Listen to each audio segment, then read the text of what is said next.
Boa tarde. Querem melhor abertura da terceira ação dos Cafés dos Poetas com o Sr. Norton Dael, mesmo aqui ao meu lado. Obrigado, Norton. Umas palmas para ele. É verdade, é a terceira vez que o Café dos Poetas abre as suas portas e muito felizes com isso, com mais uma vez aqui uma tertúlia extraordinária para falar de uma autora também ela extraordinária. Já ouvimos aqui o Norton Dael. Deixem-me só dizer que este café está integrado num evento maior que verá o seu apogeu de 9 a 13 de junho, que é a Mostra de Artes e Palavras. Estará assim, também no processo de candidatura de Oeiras à Capital Europeia da Cultura. Tudo isto devemos, esta nossa reunião, e só para terminar, para vos dizer que é a palavra, a Associação A Palavra, que também nos fez esta coisa extraordinária de nos voltar a reunir, e então nesta altura que tanto precisávamos. E hoje, mais uma vez, com um pretexto magnífico, Clarice Lispector, uma autora misteriosa, inclassificável, diria eu, quase com uma espiritualidade muito grande, que não é fácil, às vezes, num primeiro embate lá chegar, mas depois, quando nós temos assimilado aquilo, já não larga. Acho eu. Vamos ver o que é que os meus convidados dizem. E os meus convidados são, começar aqui, pela minha querida Júlia Zusa, também poeta, divulgadora de poesia, muito ligada a programações também de poesia e outras. Mesmo ali, Luanda Cosetti, cantora extraordinaire, e também uma leitora extraordinaire, e nem menos o nosso amigo Vitor Araújo, publicitário, mas eu prefiro poeta, né? Hoje aqui está de farda de poeta, né? E de leitor também. É com eles que nós iremos conversar, e aqui com o precioso contributo do Norton Dael, e vamos a isso. Pode ser? Está tudo preparado? Sim. Pronto, então, sendo assim. Nunca, mas sim. É, né? É. Júlia, então, começo por ti.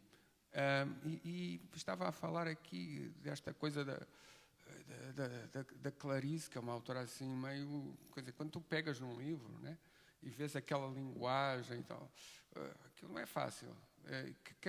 Queres-me lembrar como é que tu foste dar pela primeira vez a Clarice Lispector? Bem, em primeiro lugar, boa tarde, boa noite. Quero agradecer o convite para os queridíssimos Alex e Nuno, parabenizar a iniciativa.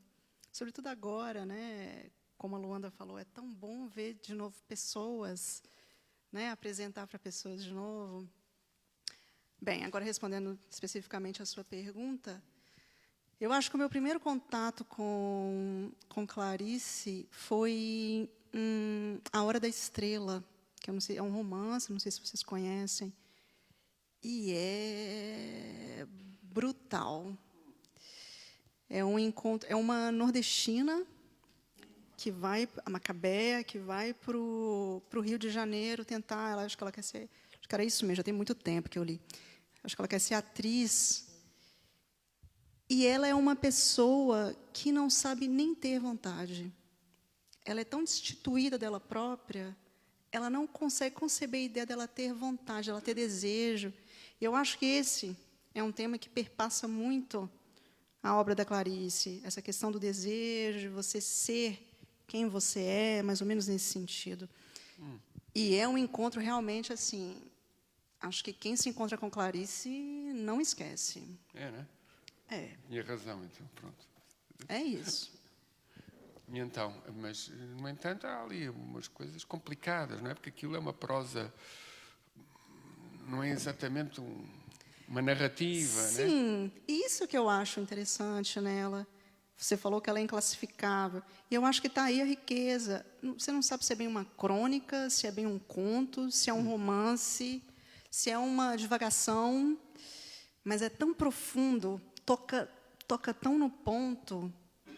Eu acho que essa é a grande força dela.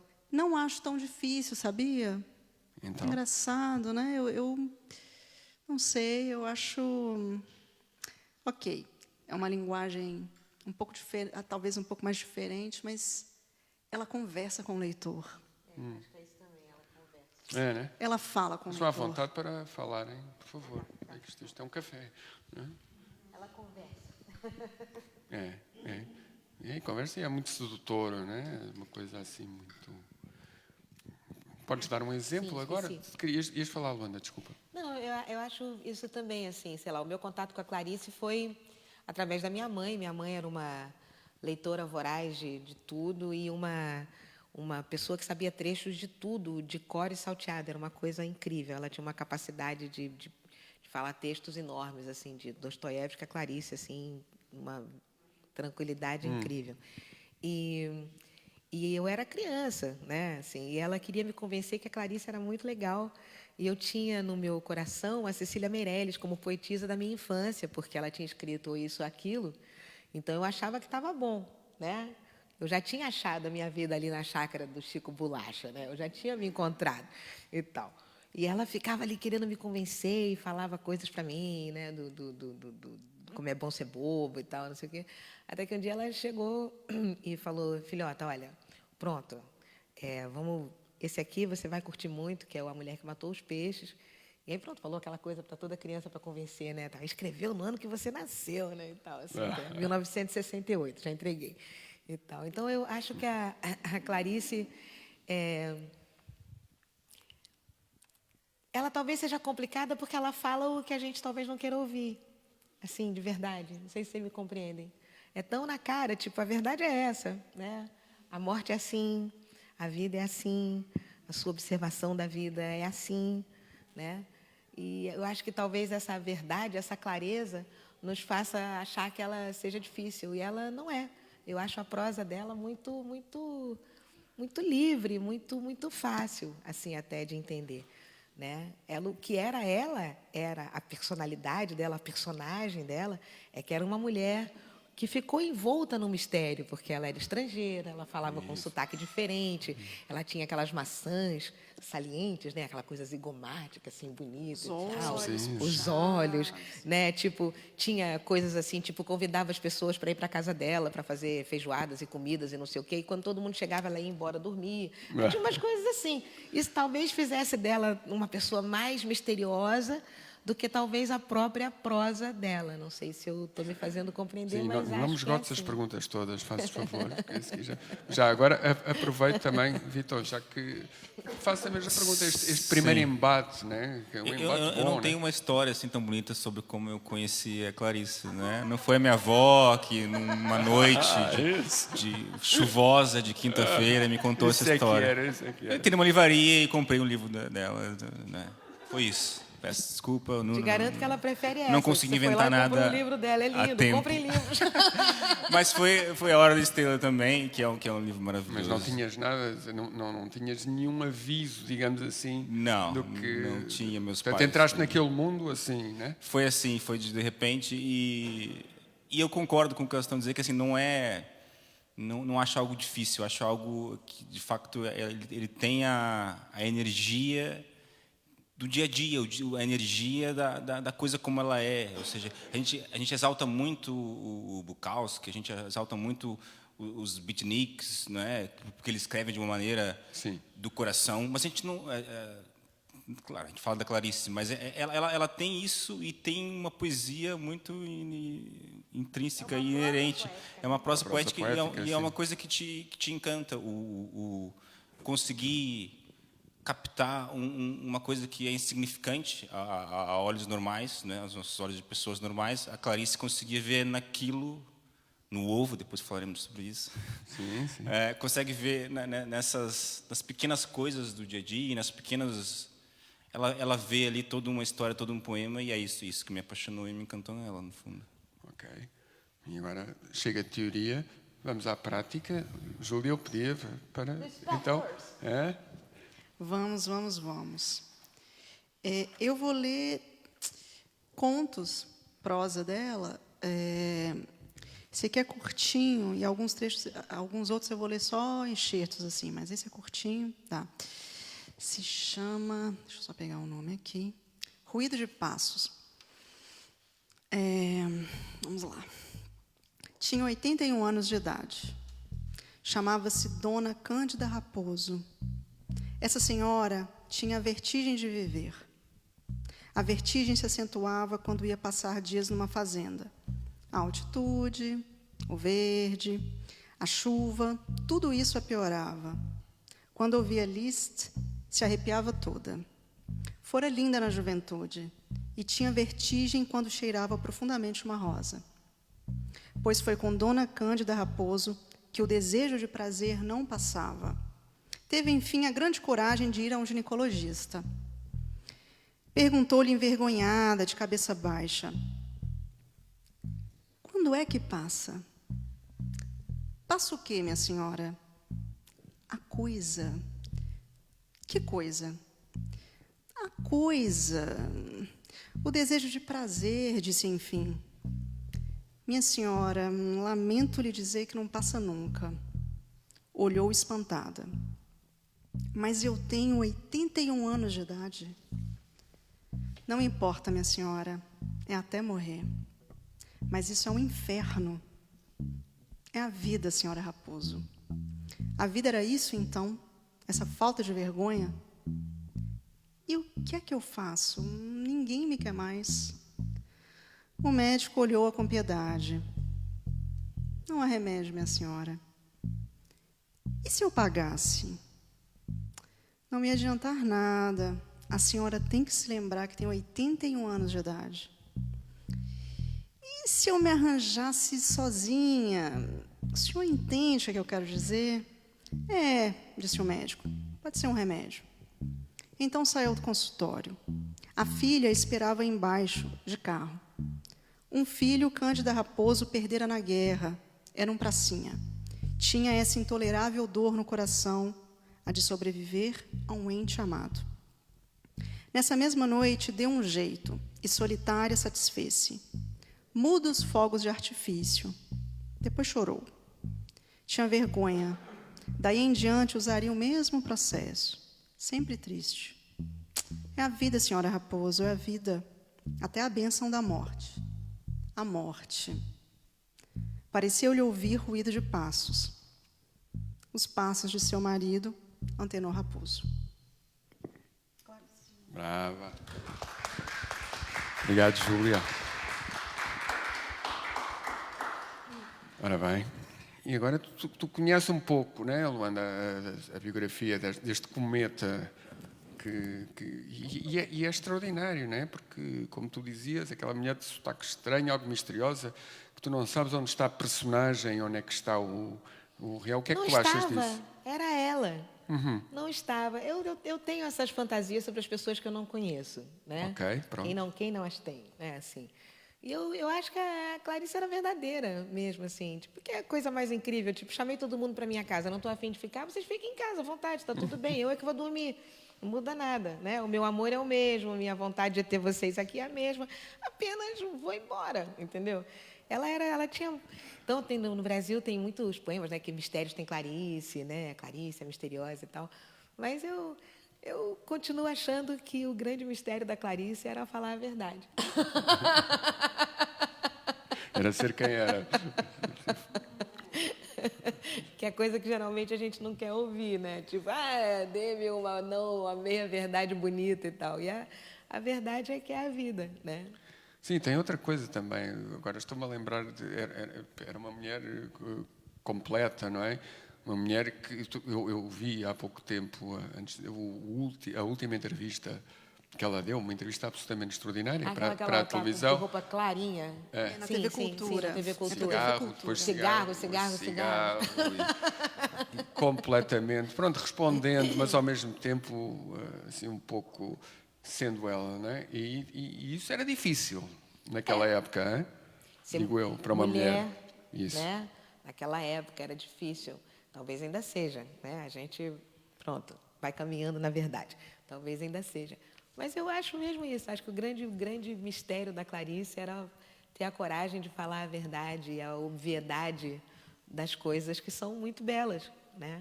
A vida é muito bela, a gente não precisa enfeitar tanto. A gente enfeita porque a gente gosta, mas a vida é muito bela. De vez em quando tem gente que vem e diz, a vida é bela, tem isso, tem aquilo, olha aquela florzinha ali, olha aquele treco ali. Ela falava de coisas... É muito claro, eu sempre gosto muito dela.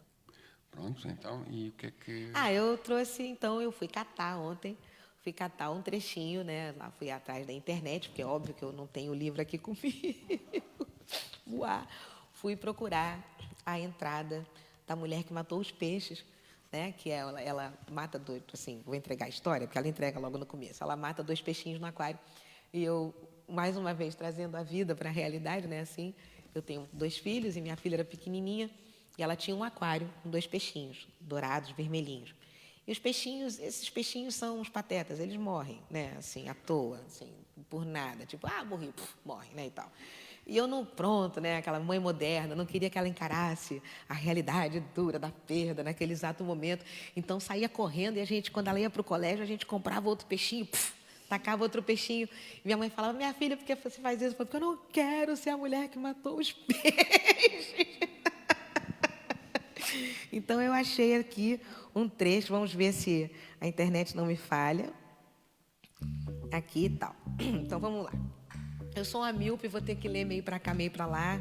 Oi, pessoal de casa, tudo bom com vocês? Vocês também estão aqui com a gente, viu? Em corpo e alma espiritual e virtual, é muito lindo. Pronto. Então, A Mulher que Matou os Peixes, de 1968, que é o ano que eu nasci, da Clarice. Essa mulher que matou os peixes, infelizmente, sou eu. Mas juro a vocês que foi sem querer.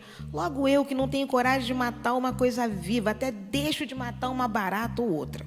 Dou-me a palavra de honra que sou uma pessoa de confiança e o meu coração é doce.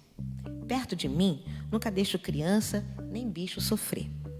Pois logo eu matei 2 peixinhos vermelhos que não fazem mal a ninguém e que não são ambiciosos, só querem mesmo é viver. Pessoas também querem viver, mas felizmente também querem aproveitar a vida para fazer alguma coisa de bom. Não tenho coragem ainda de contar agora mesmo como aconteceu, mas prometo que no fim deste livro contarei e vocês vão ler essa história triste, me perdoarão ou não. Vocês vão de perguntar, por que só no fim do livro? E eu respondo, é porque no começo e no meio vou contar algumas histórias de bichos que eu tive, só para vocês verem que eu só poderia ter matado os peixinhos sem querer. Estou com a esperança de que no fim do livro vocês já me conheçam melhor e me deem o perdão que eu peço a propósito da morte dos 2 vermelhinhos. Em casa chamamos os peixes de vermelhinhos. Vou contar antes umas coisas muito importantes para vocês não ficarem tristes com o meu crime. Se eu tivesse culpa, eu confessava a vocês, porque não minto para menino ou menina. Só minto às vezes para certo tipo de gente grande, porque é o único jeito. Tem gente grande que é tão chata, vocês não acham? Elas nem compreendem a alma de uma criança. A criança nunca é chata. Por enquanto, só posso dizer que os peixes morreram de fome porque eu esqueci de dar comida. Depois eu conto, mas em segredo, só eu e vocês vamos saber. Tenho esperança de que até o fim do livro vocês possam me perdoar. Eu sempre gostei de bichos. Tive uma infância rodeada de gatos. Eu tinha uma gata que de vez em quando paria uma ninhada de gatos e eu não deixava se desfazerem de nenhum dos gatinhos. O resultado é que a casa ficou alegre para mim, mas infernal para as pessoas grandes. Afinal, não aguentando mais os meus gatos, deram escondido de mim a gata com sua última ninhada. E eu fiquei tão infeliz que adoeci com muita febre. Então me deram um gato de pano para eu brincar. E eu não liguei nada para ele, porque eu estava habituada, era gato vivo. Bom, vamos mudar de assunto. Antes de começar, quero que vocês saibam que meu nome é Clarice. E vocês, como se chamam? Digam baixinho o nome de vocês e o meu coração vai ouvir. Peço que leiam essa história até o fim. Vou contar umas coisas. Minha casa tem bichos naturais. Bichos naturais são aqueles que a gente não convidou nem comprou. Por exemplo, nunca convidei uma barata para lanchar comigo. Minha casa tem muitos bichos naturais. Menos rato, graças a Deus, porque eu tenho medo e nojo deles. Quase todas as mães têm medo de rato. Os pais não, até gostam, porque se divertem caçando e matando esse bicho que detesto. Vocês têm pena de rato? Eu tenho, porque não é um bicho bom pra gente amar e fazer carinho. Vocês fariam carinho num rato? Vai ver que vocês não têm medo e em muitas coisas são mais corajosas do que eu. Tem um amigo que, quando era menino, criou um rato branco. Fiquei com tanto nojo que eu só quero apertar a mão do meu amigo quando passar o susto. Seu rato, na verdade, era uma rata e se chamava Maria de Fátima. Maria de Fátima morreu de um modo horrívelzinho. Eu digo horrívelzinho porque, no fundo, eu estou bem contente. Um gato comeu ela com uma rapidez com que comemos um sanduíche. Como eu ia dizendo, os bichos naturais da minha casa não foram convidados. Apareceram assim, sem mais nem menos. Por exemplo, eu tenho baratas. São baratas muito feias, muito velhas, que não fazem bem a ninguém. Pelo contrário, até roem a minha roupa que está no armário. Vocês sabem que eu tive uma guerra danada contra as baratas e quem ganhou nessa guerra fui eu. Eu fiz o seguinte: paguei um dinheiro por um homem que só faz isso na vida, matar baratas. Esse homem faz uma coisa que se chama dedetização. Ele espalha esse remédio pela casa toda. Esse remédio tem um cheiro muito forte que não faz mal para a gente, mas deixa as baratas muito tontas até que morrem. Mas parece que uma barata, antes de morrer, conta baixo às outras baratas que a minha casa é perigosa para a raça delas. E assim, a notícia se espalha pelo mundo das baratas e elas não voltam para a minha casa. Só 6 meses depois, elas ganham coragem de voltar. Mas aí, eu chamo de novo o homem dos remédios e elas fogem de novo. Maravilha. Maravilha, obrigado. É muito fofinha. É. Tá vendo? Clarice também é fofinha. Tem dias, né? É uma fofinha, ela não tem medo do ratinho, não tem medo do rato, ela fica do gato, que é o gato predileto, o animal querido dela, comer o rato. Aquelas coisinhas que a gente faz, tipo, que peninha. Assim é. Já lá voltamos. Meu querido Viton, se bem que não te lembras, está nas brumas da memória o teu primeiro encontro, mas posso-te perguntar o que te atraiu mais, né, em Clarice? Sim, eu acho que justamente foi essa capacidade de transformar o habitual, o banal, o óbvio, no ovo, em algo que é maior, em algo que choca algo que é maior. Então, eu tive a procurar, agora estou falando do ovo, não é para casa, para introduzir os poucos excertos que eu trouxe. Como se tu resume isso aí. Mas esse excerto, só para dar um exemplo de como a pequenez pode ser grandiosa, não é? Aqui, lá no Brasil é galinha ao molho pardo, aqui em Portugal chama a cabidela, galinha de cabidela, não é? Sim.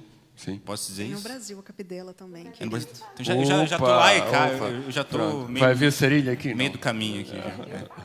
Então, por exemplo, aqui sobre a galinha de cabidela, que é o molho pardo também, segundo a Clarice. Olha.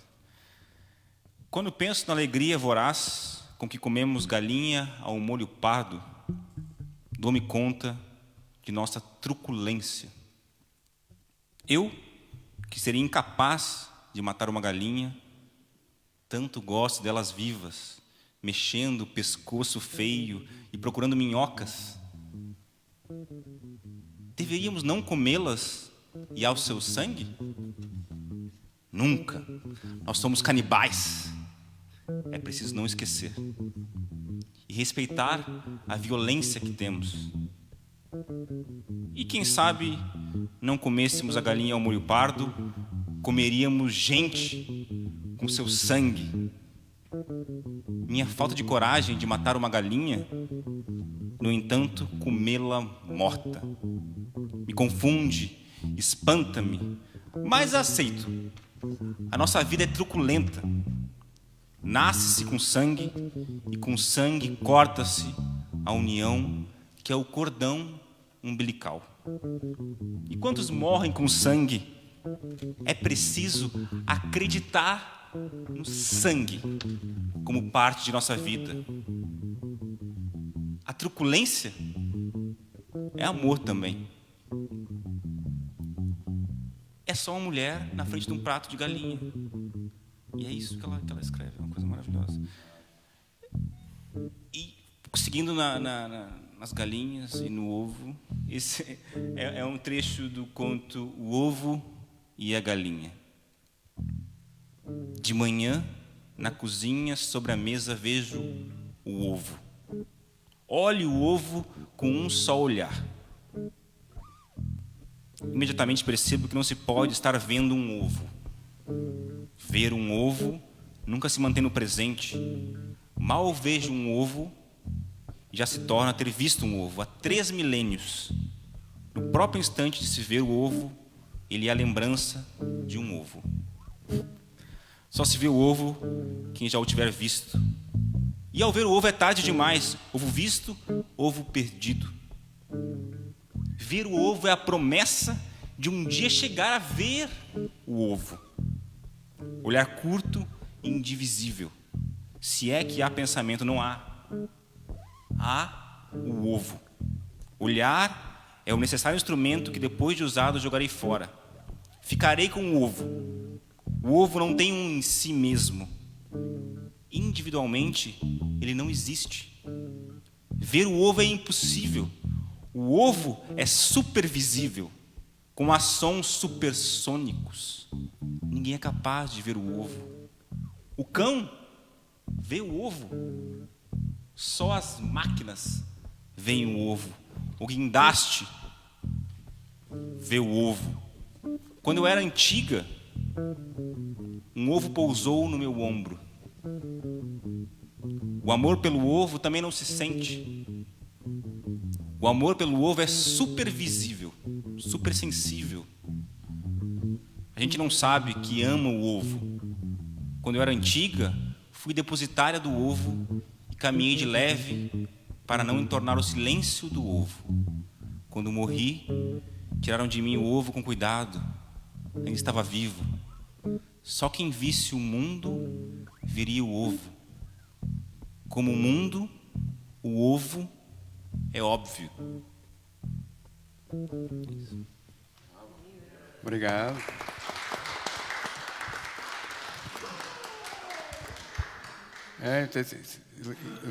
Ouviste, Luanda, o primeiro texto que eu leu? Clarice Fofinha. Não é? Não. Os unicórnios têm chifrinho. Sim, ora, pronto. Pronto. Né? É verdade. É isso. Olhem, antes de voltarmos à conversa, eu só queria, ia pedir aqui a este meu querido amigo que está ao meu lado, Norton, quase atrás, nunca atrás, sempre ao meu lado, meu querido, para dizeres também qualquer coisa, não é? Agora és tu.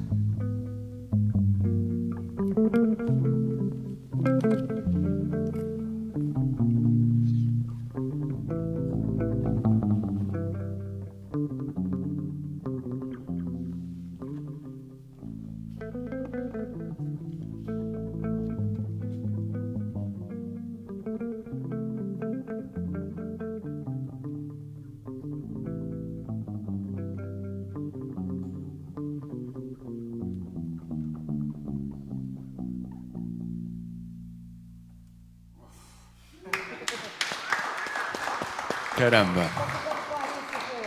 As pessoas que vêm todas para me envergonhar. Enfim, continuamos aqui na nossa conversa. Muito obrigado, Norton, como é óbvio. Maravilha, prazer. Júlia, estavas a falar há pouco uma coisa que achas aqui, que é o desejo que passa, mas, por exemplo, né, e que tu leste uma coisa aqui, onde é muito, muito explícito e até muito corajoso, direi eu. Mas depois ali há outro... Eu estou-me a lembrar, há um livro que eu gosto muito que se chama Água Viva, né? E Água Viva é mais que um desejo físico e de emancipação, é um desejo divino, de alguma coisa que está por ali. Tu sentes isso? Ou como é que... Sim, acho que sim. Acho que também tem uma dimensão... Clarice, né, tem essa dimensão um pouco mais transcendental, digamos assim. Sim. acho que ela também toca nisso. Só que a forma que eu acho que ela faz que é genial, é o que a gente já falou aqui outras vezes. O transcendental está aqui. Para alcançá-lo, é aqui. Pode ser por via da amizade, pode ser por via do corpo, pode ser por via do amor, mas é aqui. Do ovo. Ou no ovo, no simples, né? No que é feita a nossa vida, gente. A nossa vida é feita de coisas banais. Às vezes acontece alguma coisa muito fantástica, né? A vida de todo mundo é simples, digamos assim. Sim, e acaba mal, sim. Mas eu acho que o transcendental nela é essa coisa material, é o que está aqui. Esteja atento, né? Tenha atenção, Sim. mas está aqui. E aqui e agora. Eu acho que tem sim, acho que tem essa dualidade, vertente. né? Tem. Okay. E ela traz sempre para cá. Bem, eu não sou uma estudiosa de Clarice, eu sou uma leitora. Isso. Mas é a minha visão. E é por isso que aqui está. É por aí. Acho que é um transcendental à mão. Boa. Mais? Queremos mais. O que trouxeste mais? Eu trouxe também da galinha, mas acho que já foi muito falado. Ovo, galinha. Sempre tempo para mais galinhas. Né? Tem um texto, gente, que é um dos meus contos prediletos. Aqui, o ovo e a galinha, que é a repartição dos pães, que é belíssimo. No Brasil, a gente tem uma expressão, talvez aqui tenha uma correspondente, que é não existe almoço de graça. O que significa isso? Não há almoços grátis aqui. Eu acho que no Brasil é grátis também. Mas é isso, né? A pessoa não faz alguma coisa sem esperar nada em troca. Exato. Esse conto dela, vou matar um pouco, vou ser um spoiler, né? É um pouco o contrário. É uma mulher que faz, que doa, sem esperar nada em troca. Os convidados ficam muito assustados com isso. Por que essa mulher está fazendo isso? E é belíssimo, é simples, é curto, é belíssimo. Eu separei um trechinho aqui. Não havia holocausto. Aquilo tudo queria ser comido, quanto nós queríamos comê-lo. Nada guardando para o dia seguinte. Ali mesmo ofereci o que eu sentia, aquilo que me fazia sentir. Era um viver que eu não pagara de antemão com o sofrimento da espera, fome que nasce quando a boca já está perto da comida. Porque agora estávamos com fome, fome inteira que abrigava o todo e as migalhas. Quem bebia vinho, com os olhos tomava conta do leite. Quem lento bebeu o leite, sentiu o vinho que o outro bebia. Lá fora, Deus, nas acácias que existiam, comíamos como quem dá água ao cavalo.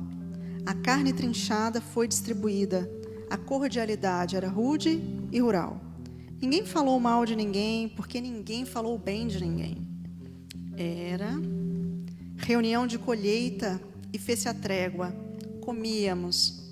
Como uma horda de seres vivos, cobríamos gradualmente a terra, ocupados como quem lavra a existência e planta, e colhe, e mata, e vive, e morre, e come. Comi com a honestidade de quem não engana o que come. Comi aquela comida e não o seu nome. Nunca Deus foi tão tomado pelo que Ele é. A comida dizia, rude, feliz, austera, come, come e repete.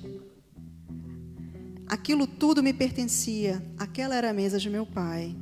Comi sem ternura, comi sem a paixão da piedade e sem me oferecer a esperança. Comi sem saudade nenhuma e eu bem valia aquela comida. Porque nem sempre posso ser a guarda de meu irmão e não posso ser a mais a minha guarda, não posso. E não quero. Não quero formar a vida, porque a existência já existe.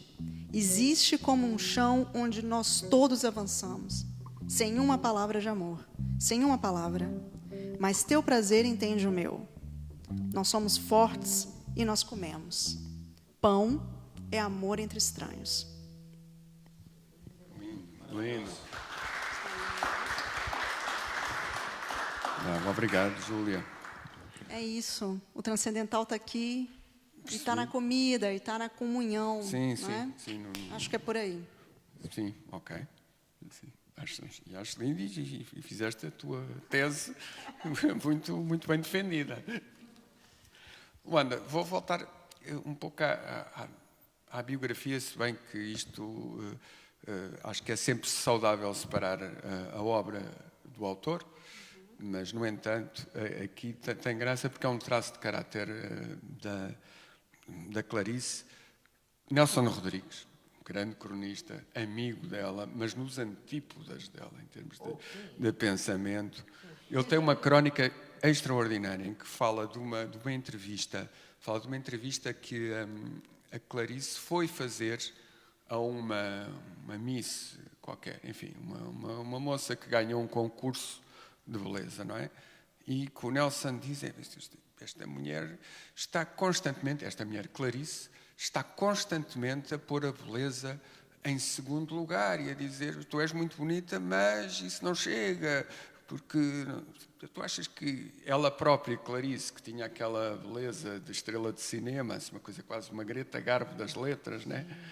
Tu achas que tinha assim alguma espécie de complexo, direi, complexo talvez seja, mas de alguma autoconsciência demasiada por ser bonita e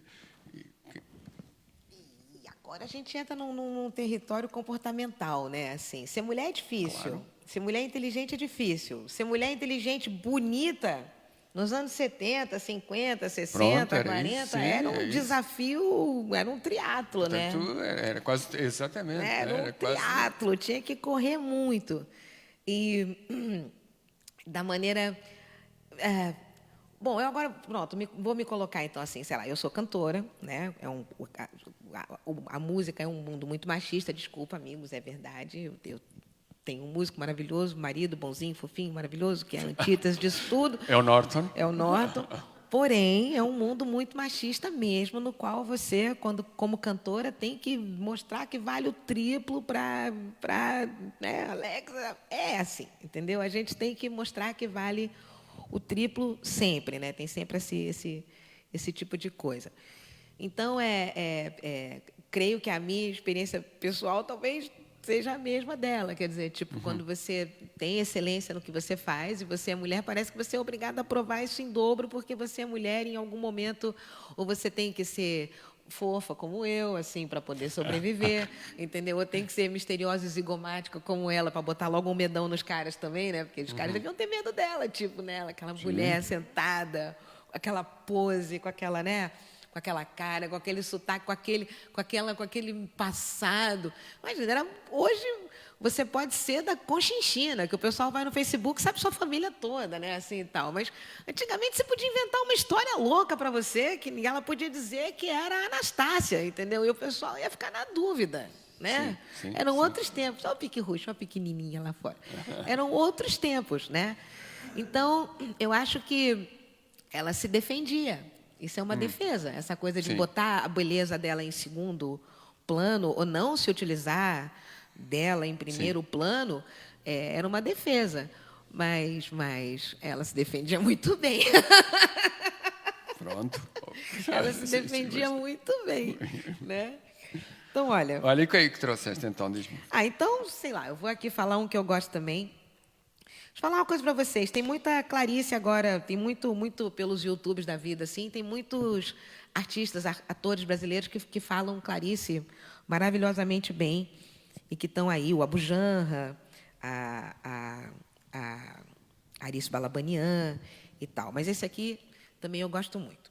Chama-se Se Eu Fosse Eu. Né? Isso é uma grande pergunta, né? Se eu fosse eu, né? É incrível.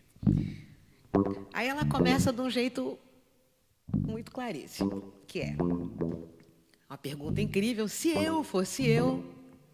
E ela fala assim: quando eu não sei onde guardei um papel importante e a procura revela-se inútil, pergunto-me, se eu fosse eu e tivesse um papel importante para guardar, que lugar escolheria? Às vezes dá certo.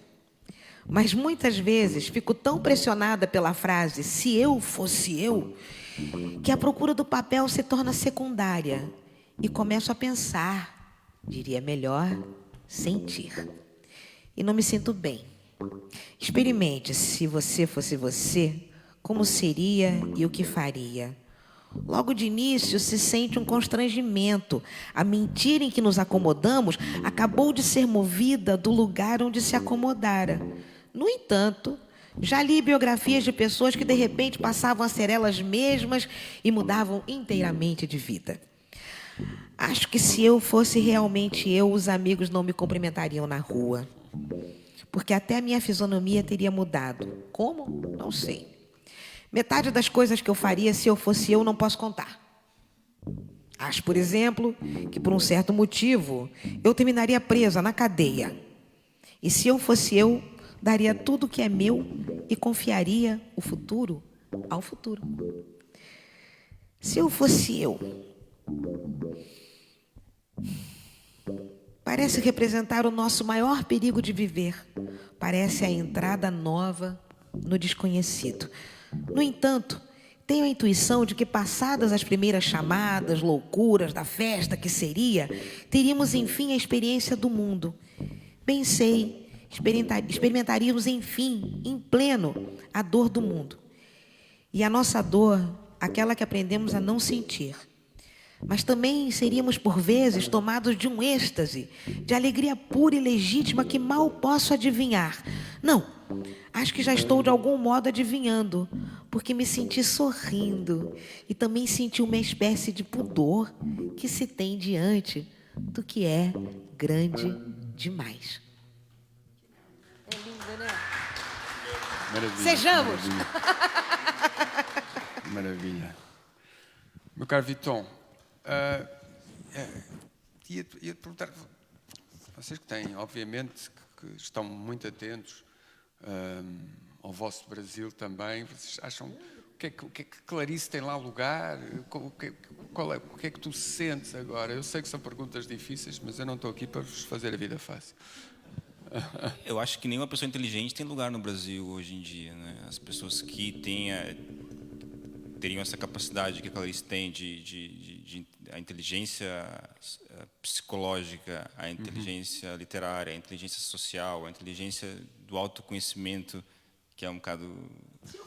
Se eu fosse eu, né? Exato. A pessoa que pensa que fosse ela mesma, ninguém tem lugar no Brasil hoje em dia, né? Hoje em dia o Brasil é um país de pessoas que não têm a consciência de quem são e usam uma máscara comprada, importada dos Estados Unidos ou de outro lugar de uma extrema direita esquisita. Então acho que ela estaria completamente... Ela seria necessária, ela seria maravilhosa, não é? O dia a dia, né? Eu vejo muito, não tem nada a ver, mas, por exemplo, não sei se você conhece a Laerte Coutinho. Sim. A Laerte é uma mulher trans, uma mulher maravilhosa, que consegue também, fazendo um paralelismo muito fora da curva aqui, mas que também consegue, no dia a dia, nas pequenas coisas, usar essa observação dela, essa inteligência dela, para criticar, para tentar trazer um pouco de pensamento ao Brasil que está precisando, né? Acho que sim, ela seria necessária, mas completamente outsider, né? Claro, mas então deixa-me fazer, e a pergunta é aberta para todos, mas não está esquecida, né? Não está, vocês acham que não está esquecida? Não, Clarice não.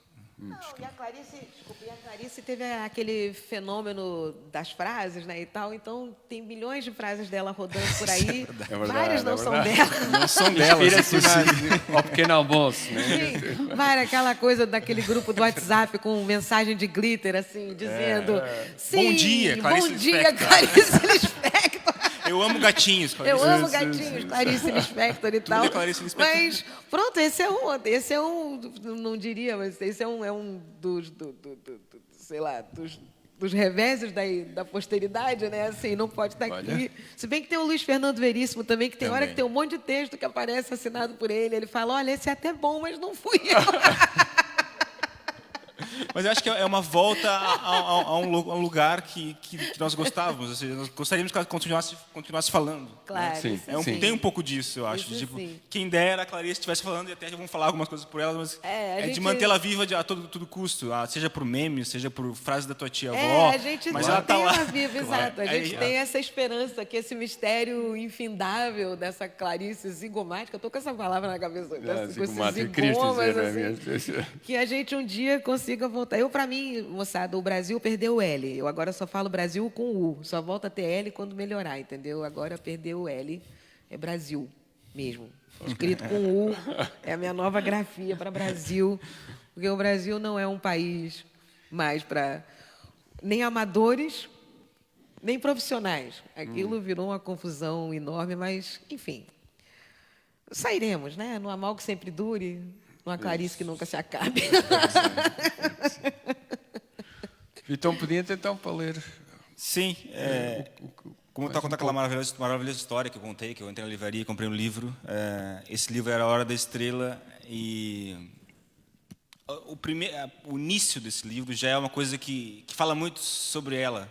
E o narrador desse romance, para quem leu, ele dá muitas pistas sobre o estilo dela, sobre como ela escreve, sobre como ela pensa. E acho esse início revelador da capacidade dela de ser simples e de dizer muita coisa. Começa assim. Tudo no mundo começou com um sim. Uma molécula disse sim a outra molécula e nasceu a vida. Mas antes da pré-história, havia a pré-história da pré-história e havia o nunca e havia o sim. Sempre houve. Não sei o quê, mas sei que o universo jamais começou. Que ninguém se engane. Só consigo a simplicidade através de muito trabalho.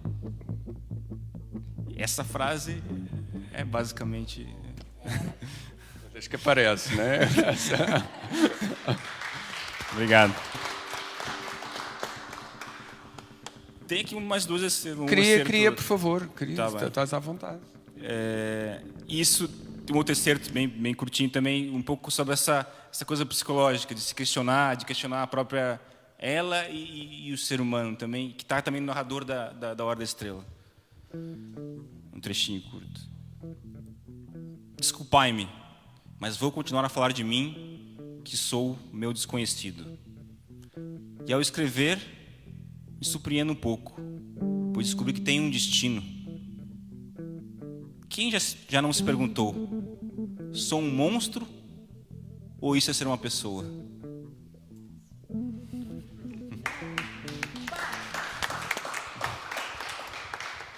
Olha, ainda tens mais uma? Tenho mais um Então, trecho. eu vou antes de a ler, vou só pedir assim, em jeito de ficar aqui, Clarice a pairar aqui no Palácio dos Aciprestes, que é uma coisa tão linda. Há pouco alguém me dizia que o palácio estava assombrado, agora vai estar assombrado. Ok? E pedia-vos para cada um de vós, por ti, Júlio, que desse uma última leitura, por favor. Bem, acho que o palácio vai ficar bem assombrado, não? Pode ser que ela não venha, porque ela aparece. Pode ser que venha. A chaminé aí atrás, ó. Ninguém sabe. Na ponta da palavra está a palavra. Quero usar a palavra tertúlia e não sei onde e quando. À beira da tertúlia está a família. À beira da família estou eu. À beira de eu estou mim. É para mim que vou. E de mim saio para ver. Ver o quê? Ver o que existe. Depois de morta, é para a realidade que vou. Por enquanto é sonho fatídico. Mas depois tudo é real. E a alma livre procura um canto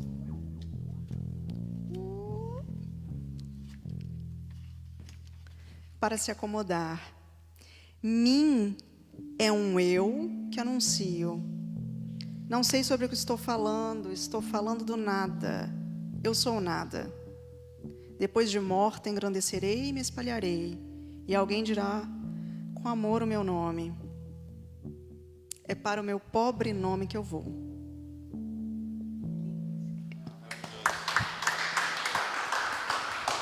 Obrigado, Júlia. Muito obrigado. Clarice, um lindo fantasma, não? Pô, já não é. E tu, Luanda? Então, vou ler um que se chama Precisão. É pequitinho. O que me tranquiliza é que tudo existe. Existe com uma precisão absoluta. O que for do tamanho de uma cabeça de alfinete não transborda nem uma fração de milímetro além do tamanho de uma cabeça de alfinete. Tudo o que existe é de uma grande exatidão. Pena é que a maior parte do que existe com esta exatidão nos é tecnicamente invisível. O bom é que a verdade chega a nós como um sentido secreto das coisas.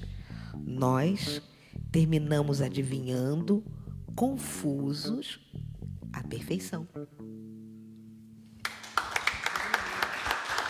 Obrigado, Luanda. E então, Vitor? Ainda da Hora da Estrela, mais uma revelação do narrador sobre ela, sobre o estilo do cinematográfico, visual, por muitas vezes. Acho que mais uma característica que ela tem também, que a gente vive, a gente vê o que ela escreve. Devo acrescentar algo que importa muito para a apreensão da narrativa. É que esta é acompanhada do princípio ao fim por uma levíssima e constante dor de dentes. Coisa de dentina exposta. Afianço também que a história será igualmente acompanhada pelo violino plangente, tocado por um homem magro, bem na esquina.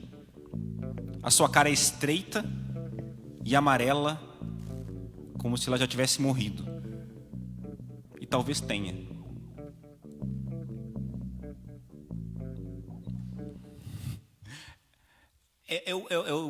Como é que eu vou imaginar, eu vou ler esse livro? Ela dá o tom, não é? Eu acho isso maravilhoso. É que nem quando ela já no começo fala, eu matei os peixes. É, exatamente. E vocês, eu matei. Eu matei, tô já dizendo, eu matei. E no final vocês decidem se me perdoam ou não. Tudo é aberto, né? Sim, mas eu matei. Não foi por querer, não sou malvada, não sou isso, não sou aquilo, sou um pouquinho distraída. Eu que rego planta de plástico entendo. Mas ela matou. Mas ela vai te convencer a perdoar ela no final, se você quiser. Né? E se você falar o seu nome baixinho, ela vai ouvir com o coração. É muito linda. Assombre-nos, Clarice. Já está. Tem uma beleza meio áspera às vezes, né? Não é fofinha, não é sempre fofinha. Acho que é sei lá, um lado menor dela eu acho mais fofinho, eu acho mais uma vertigem. Clarice é uma vertigem. Sim. É uma vertigem. Ela puxa você para a realidade. É bonito e dói ao mesmo tempo. Mas é real, é a vida. É bonita e dói ao mesmo tempo. Mas é a que a gente tem. Mas a alternativa é uma chatice. Né? Depois a gente vira fantasminha. Meus queridos amigos, muito obrigado por estarem. O café está quase a terminar e antes de eu pedir ao Norton para nos presentear com mais um pouco de música maravilhosa, quero agradecer a vocês que nos seguiram, a vocês que aqui estão também, muito obrigado por terem vindo, e aos nossos convidados, à Júlia Zusa, à Luanda Cosetti, ao Vitor Araújo, ao município de Oeiras, que nos permite estar aqui, à Oeiras 27, e o próximo café vai reabrir em breve. Meu caro Norton, vamos fechar isto com uma chave de ouro, acho eu, sei lá.